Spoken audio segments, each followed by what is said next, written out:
Às vezes, a vida muda em menos de um minuto. No meu caso, foram os 20 segundos que o elevador levou para subir do primeiro ao sétimo andar. Eu subia com as sacolas da feira, pensando no jantar e no rosto da minha neta, imaginando o cheiro do feijão no fogo. Tudo era comum, tranquilo, até entediante, até que o elevador parou no quarto andar. Entrou o novo morador do prédio, o senhor Sérgio Vidal, um homem de uns 50 anos, voz calma, sempre educado. Cumprimentava todo mundo com um "Boa tarde, dona Márcia", daqueles que a gente escuta e já confia. Mas naquela tarde, ele não me olhou nos olhos. A respiração estava ofegante, as mãos tremiam. Quando as portas se fecharam de novo, ele me estendeu discretamente um papel dobrado em 4. Nossos dedos se tocaram por um segundo. E ali, no fundo da minha alma, eu soube que algo estava muito errado. Abri o bilhete. Dizia: "Finja que está passando mal. Saia daqui agora." Meu primeiro impulso foi rir. Achei que fosse uma brincadeira, uma maluquice de alguém nervoso. Mas quando ergui o olhar, vi o rosto dele pálido, tenso, com aquele medo que só quem já viu a morte de perto consegue ter. Meu coração começou a bater forte. Não entendi nada, mas confiei no instinto. Levei a mão ao peito e disse alto: "Ai, meu Deus, não estou me sentindo bem." Sérgio apertou o botão de emergência e, com um esforço, conseguiu abrir parcialmente a porta. "Saia, dona Márcia, agora!" Sussurrou firme. E eu saí. Tremendo, deixei as sacolas caírem no chão. Apoiei-me na parede do corredor, enquanto ele ainda segurava a porta por dentro. Nossos olhares se cruzaram pela última vez, e eu vi o pavor verdadeiro nos olhos dele. Minutos depois, o som das sirenas começou a encher a rua. Vi da janela as viaturas e uma ambulância chegando. Os vizinhos saíam assustados de seus apartamentos. Ouvi alguém dizer que o elevador estava travado entre andares. Outro gritou: "Tem sangue!" O tempo parou. Tentei levantar, mas as pernas não obedeciam. Me sentei no corredor, tentando entender o que estava acontecendo. Sérgio, o bilhete, o medo, o que ele tinha tentado me avisar, bateram na minha porta pouco depois. "A senhora é Dona Márcia Montoya?" perguntou um policial. "Sim, sou eu. O que houve?" "A senhora estava com o senhor Sérgio Vidal no elevador?" Meu coração congelou. "Sim, por quê?" "Ele foi encontrado sem vida quando os paramédicos chegaram." Senti o estômago afundar. "Como assim sem vida? Acabei de falar com ele." "Parece que foi atacado, senhora." Naquela noite, não consegui dormir. Cada vez que fechava os olhos, via o olhar dele. Revivia o toque do bilhete, as letras tremidas e aquela sensação de que ele tinha me salvado de algo terrível. Peguei o papel de novo. Estava manchado de suor. Virei, e no verso, havia outra frase escrita com uma tinta azul quase apagada. "Não confie em ninguém deste prédio." Um arrepio percorreu meu corpo. Como assim? Ninguém? Eu morava ali há mais de 30 anos. Conhecia todos. Marta, do quinto, que sempre pedia açúcar emprestado. Os irmãos Dias, que passavam o dia discutindo no corredor. E, claro, minha nora, Cláudia, que vivia no 8º andar com meu filho, Daniel. Foi quando a lembrança me atingiu como um raio. Há uma semana, Cláudia e eu tínhamos brigado por causa da herança deixada pelo meu falecido marido, Eduardo. Na manhã seguinte, a polícia voltou para me interrogar. Queriam saber por que Sérgio havia me entregado o bilhete. Eu disse que não sabia. Talvez fosse engano. Talvez ele me confundisse com outra pessoa. Mas, no fundo, eu sabia que não. Ele sabia exatamente quem eu era. Quando o policial foi embora, fiquei sozinha na sala.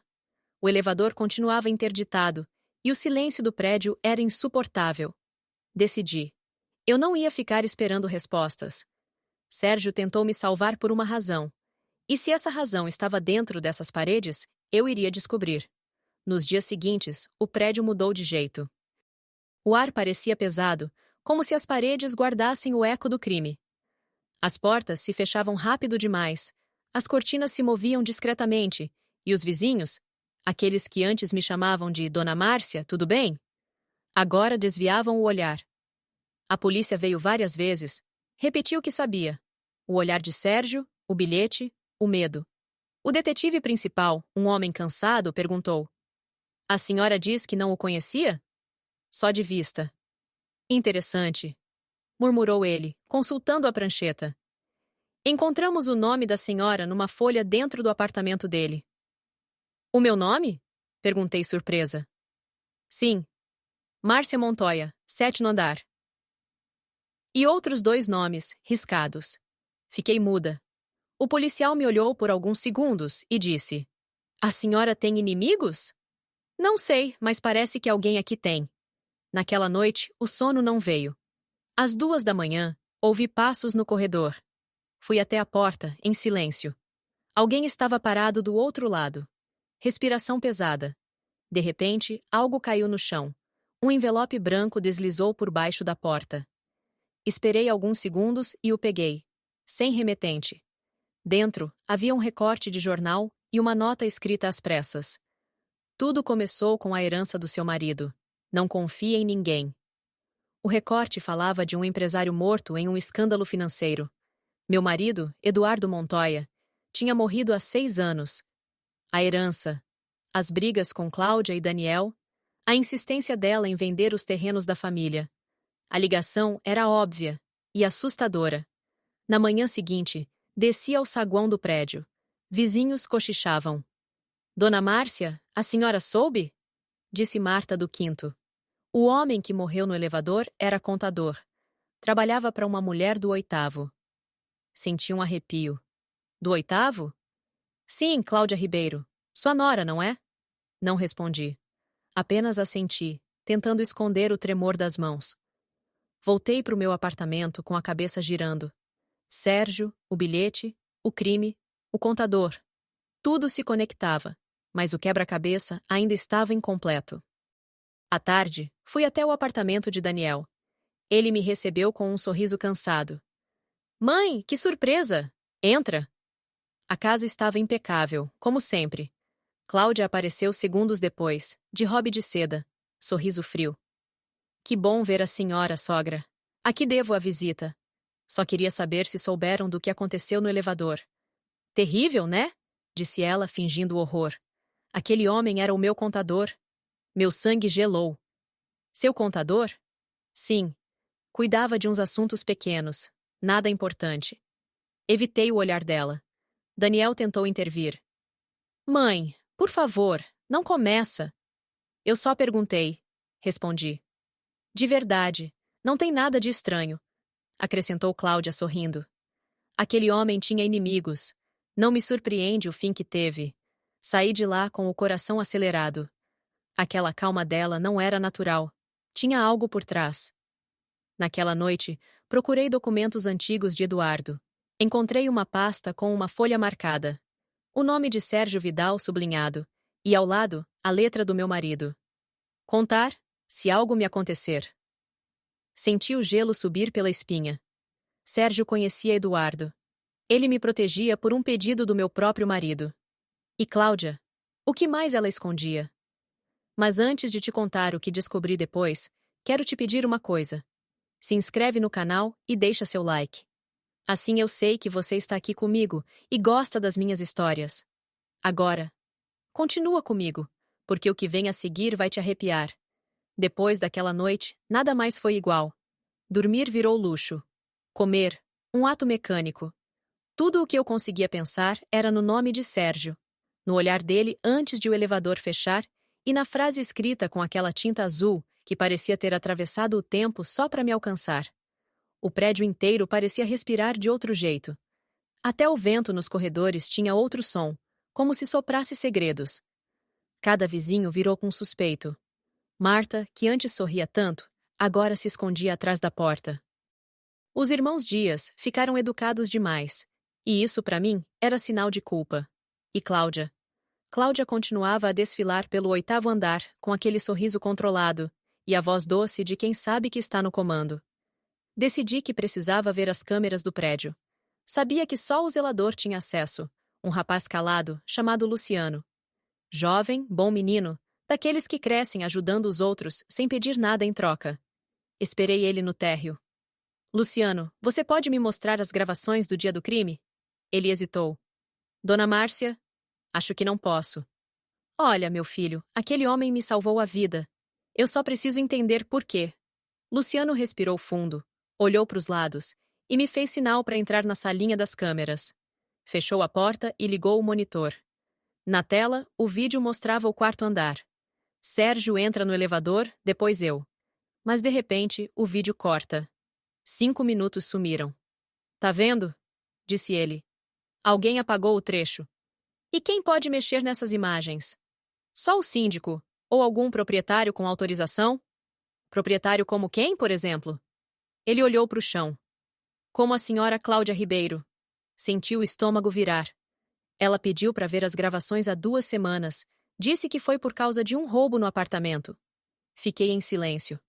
Luciano continuou mexendo e então encontrou outro vídeo. Olha isso. Ampliou a imagem.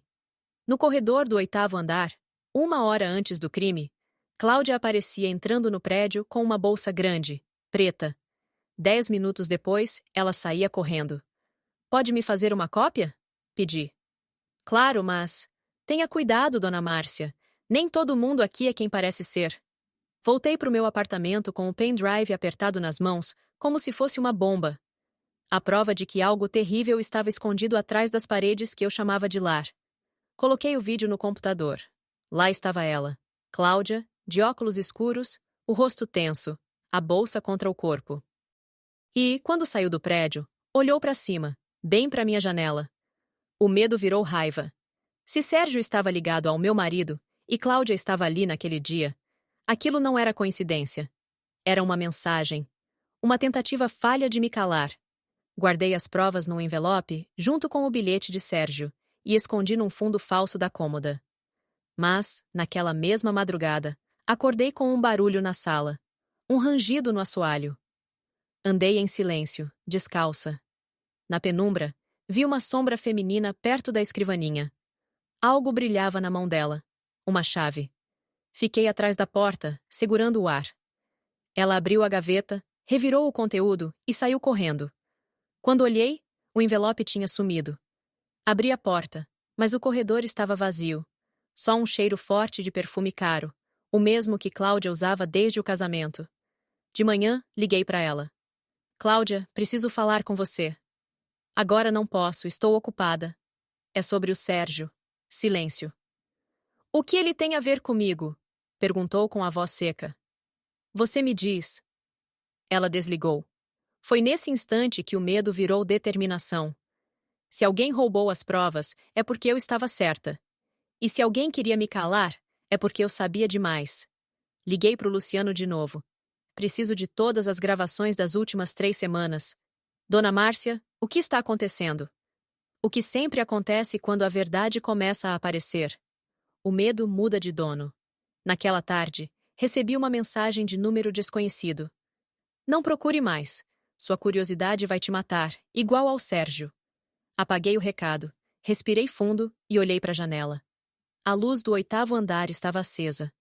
Eu sabia que ela também estava olhando para mim. Foi aí que decidi. Se queriam me silenciar, iam ter que me ouvir gritar primeiro. Na manhã seguinte, fui até a biblioteca de Eduardo. Desde que ele morreu, nunca mais entrei ali. O cheiro de papel e madeira me trouxe lembranças de outro tempo. Sobre a mesa, encontrei uma pilha de pastas e, entre elas, um envelope com meu nome escrito à mão. Márcia. Abri. Se algo me acontecer, procure Sérgio Vidal. É o único em quem confio. Meu corpo inteiro tremeu. Eduardo conhecia Sérgio. Trabalharam juntos. E entre os papéis havia uma pasta mais grossa, com o nome Cláudia Ribeiro. Dentro, contratos, transferências, fotos. E então, tudo fez sentido. Meu marido tinha descoberto antes de morrer que Cláudia e a família dela estavam desviando dinheiro dos bens da família Montoya. Sérgio, que na época era auditor, ajudava Eduardo em segredo. Mas antes que ele pudesse denunciar, sofreu um acidente de carro. Agora eu sabia. Não foi acidente. A raiva queimava dentro de mim, mas junto dela vinha algo mais. Uma clareza fria, calculada. Eu ia expor tudo. Liguei para o Luciano.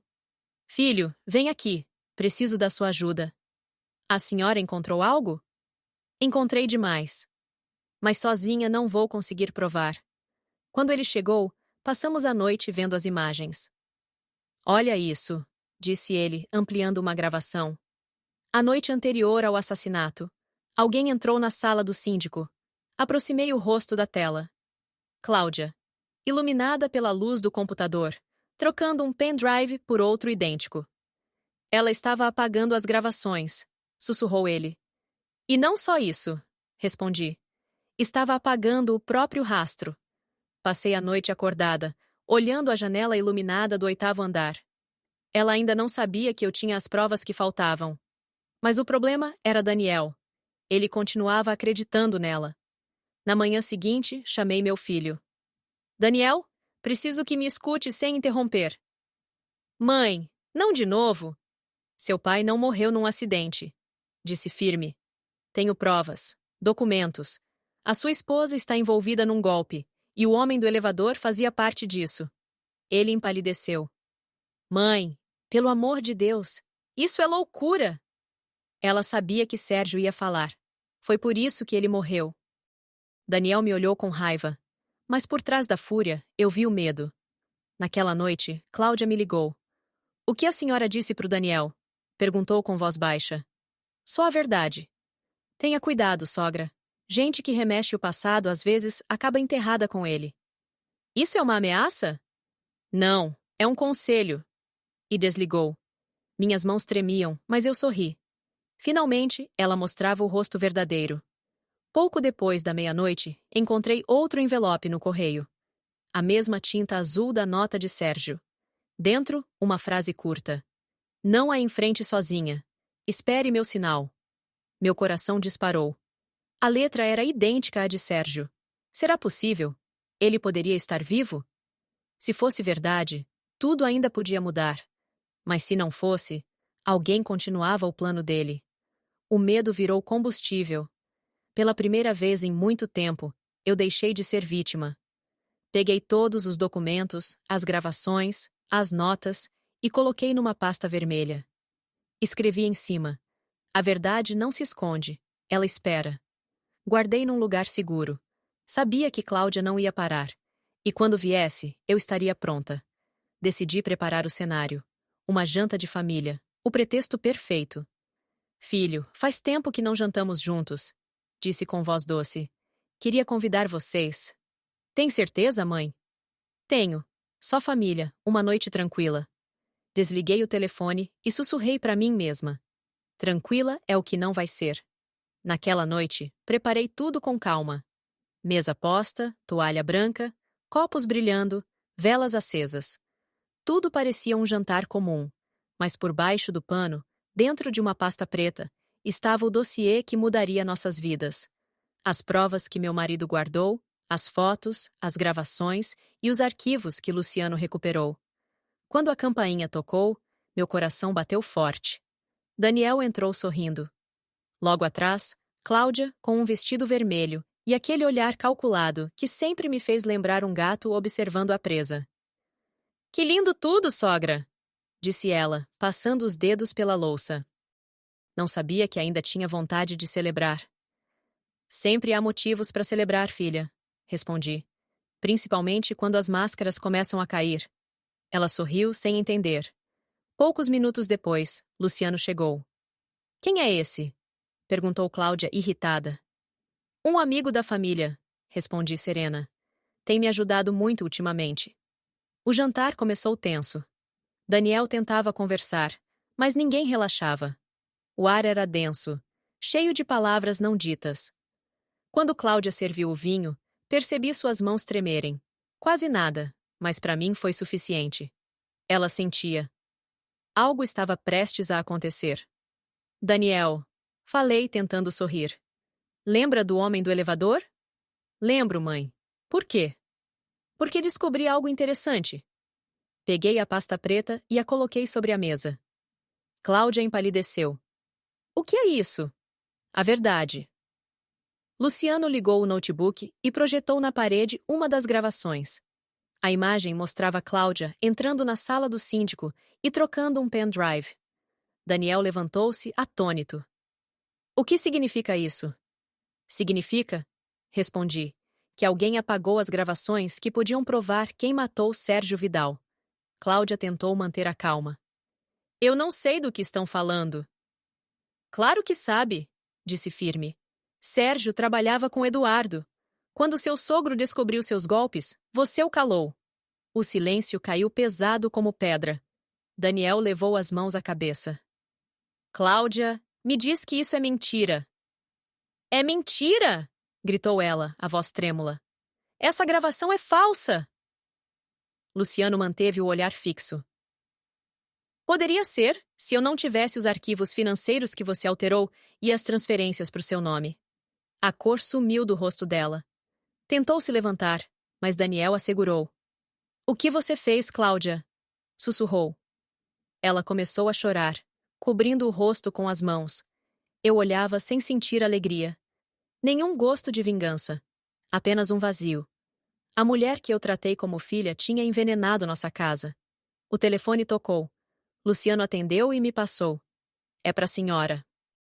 Uma voz desconhecida disse.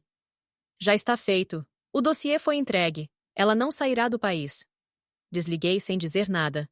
Cláudia me encarou desesperada. O que você fez? Nada que você não merecesse, respondi. Só devolvi o favor que me deu naquele elevador. Daniel desabou na cadeira, sem forças. Cláudia gritava, dizendo que era mentira, que eu estava manipulando tudo. Mas ele já não escutava. Só repetia, com os olhos perdidos. Você o matou? Você matou o Sérgio? Ela desabou em lágrimas. E naquele momento, percebi que tudo tinha acabado. Quando os agentes chegaram e a levaram algemada, o prédio inteiro saiu para os corredores. Ninguém disse uma palavra. Apenas observaram a mulher de vermelho descendo as escadas, derrotada. Luciano se aproximou. A senhora fez o certo, dona Márcia. Não, respondi. Fiz o necessário. Olhei para o alto, para as câmeras e sussurrei. Obrigada, Sérgio. Mesmo sem vê-lo novamente, eu sabia. Ele tinha sido a primeira peça de um plano muito maior. 3 dias se passaram. Daniel não voltou para casa. O prédio, antes cheio de cochichos, agora respirava em silêncio. Mas o silêncio dele era o que mais doía. Até que um dia o telefone tocou. Dona Márcia Montoya? Disse uma voz firme. A interna Cláudia Ribeiro pediu para vê-la. Pensei em recusar, mas algo em mim quis ouvir. No presídio, ela estava pálida, sem maquiagem, o olhar vazio. Obrigada por vir, disse pegando o telefone. Não vim por você, respondi. Vim pela verdade. Ela respirou fundo. Eu não matei o Sérgio. O quê? Foi o Daniel. Meu sangue gelou. Mentira. Ele se desesperou. Achou que Sérgio ia entregar tudo. Foi um empurrão, um acidente. Eu só cheguei depois. Fiquei muda. A voz dela não tremia. E isso me assustou mais do que qualquer coisa. E por que me contar isso agora? Perguntei. Porque ele vai te destruir se não confessar. E porque eu ainda tenho algo que seu marido deixou comigo. Uma gravação. Uma gravação? Do Eduardo? Sim. Mas só entrego se me tirarem daqui. O guarda interrompeu. Tempo encerrado. Ela se levantou e antes de sair murmurou. Se acha que ganhou, está enganada. Seu filho também tem sangue nas mãos. Voltei para casa destruída. Procurei os papéis e as imagens. Num dos vídeos, ampliando o reflexo do aço do elevador, vi uma silhueta masculina. Não era Sérgio. Era Daniel. O chão pareceu sumir. Cláudia dizia a verdade. Dias depois, ele apareceu à minha porta. Pálido, cansado. Mãe, preciso falar com você. Sentou-se no sofá, cabeça baixa. Ficamos longos minutos em silêncio. Foi um acidente, disse enfim. Meu coração despedaçou. Contou tudo. Sérgio o procurou, ameaçou expor Cláudia e, no calor da discussão, ele o empurrou. Sérgio caiu. Cláudia chegou depois e apagou as provas. Por que não me contou antes? Perguntei com lágrimas. Porque tinha medo de te perder. Já me perdeu, filho. Respondi sem pensar. Ele chorava como uma criança. E eu? Eu não sabia se o abraçava ou o expulsava. No fim, o amor venceu a raiva. Eu o abracei. Cláudia te manipulou, mas isso não te absolve. Eu sei, disse. E é por isso que vou me entregar. Meus joelhos fraquejaram. Não faça isso. Tenho que fazer, mãe. Você me ensinou que erros não se escondem, se enfrentam. Olhei nos olhos dele e vi algo que há muito tempo não via. Paz. Na manhã seguinte, a polícia me chamou para ouvir uma gravação encontrada nos arquivos de Cláudia. Era a voz de Eduardo. Se você está ouvindo isso, Márcia, é porque tudo deu errado. Cláudia não é quem parece. Mas se algo me acontecer, não busque vingança. Cuide de Daniel. Ele não é mau, só cego. Se um dia tiver que escolher entre a verdade e seu filho, escolha salvar a alma dele. Chorei até o corpo inteiro doer. Eduardo tinha visto o futuro, e mesmo assim, tentou salvar todos nós. Quando voltei para casa, Daniel me esperava. Já decidi, mãe. Vou me entregar. Não quero mais viver mentindo. O abracei forte. Então faça isso com dignidade. Vi ele sair pelo corredor sem olhar para trás. E entendi. Às vezes, amar é deixar o filho cair, para que ele possa se levantar sozinho. Meses se passaram. Daniel foi condenado, mas com pena reduzida. Eu assisti a cada audiência, calada na última fila. No último dia ele disse: Não peço perdão. Só quero que minha mãe saiba que tudo o que sou, o bom e o ruim, aprendi com ela. Chorei. Mas dessa vez foi de paz. 2 anos depois, ele saiu. Envelhecido, mas com olhos limpos. Nos abraçamos. O que vai fazer agora, filho? Recomeçar. Em outro lugar, mas sem mentiras. Cláudia pediu o divórcio da prisão. Nunca mais a vi. O prédio voltou a ter vida. Crianças rindo no corredor, flores nas janelas. Eu voltei à jardinagem, aos livros, aos entardeceres. Um dia, uma moça me procurou. A senhora é Dona Márcia Montoya? Sou filha de Sérgio Vidal. Fiquei sem palavras. Meu pai sempre dizia que, se algo acontecesse, eu deveria agradecer à senhora. Disse que a senhora representava o que ele mais admirava: uma consciência limpa. Ela me deu uma caixinha. Dentro, um colar de prata com a inscrição: 10 minutos podem mudar uma vida. Sorri com lágrimas nos olhos. Agora entendi. Aqueles 10 minutos, entre o bilhete e o crime, tinham sido meu renascimento. Acendi uma vela por Sérgio e Eduardo, olhando as luzes da cidade. A verdade tinha custado caro, mas trouxe de volta o essencial: a liberdade, a paz e o perdão. Hoje, enquanto escrevo estas últimas linhas, o elevador do prédio funciona outra vez. Crianças brincam perto dele, sem saber o que aquele lugar já escondeu. E eu as observo da sacada, com uma xícara de chá quente nas mãos, e penso: talvez a vida seja como um elevador. Sobe e desce, nos leva por instantes que parecem eternos, até que alguém nos entrega uma nota e muda o rumo de tudo. Sorrio, fecho os olhos e murmuro: obrigada, Sérgio. Obrigada, Eduardo. Obrigada, vida. Porque aprendi que a verdade pode doer, mas a mentira mata devagar. E o perdão não apaga a dor, só nos ensina a viver sem deixar que ela nos consuma. Se essa história tocou o seu coração, se inscreve no canal e deixa seu like. Comenta aqui embaixo de qual cidade você está ouvindo, porque cada comentário é uma prova de que ainda existe gente que sente, que chora e acredita na força da verdade. Sou Sofia, e essa foi a minha história. Uma história de dor, redenção e amor verdadeiro.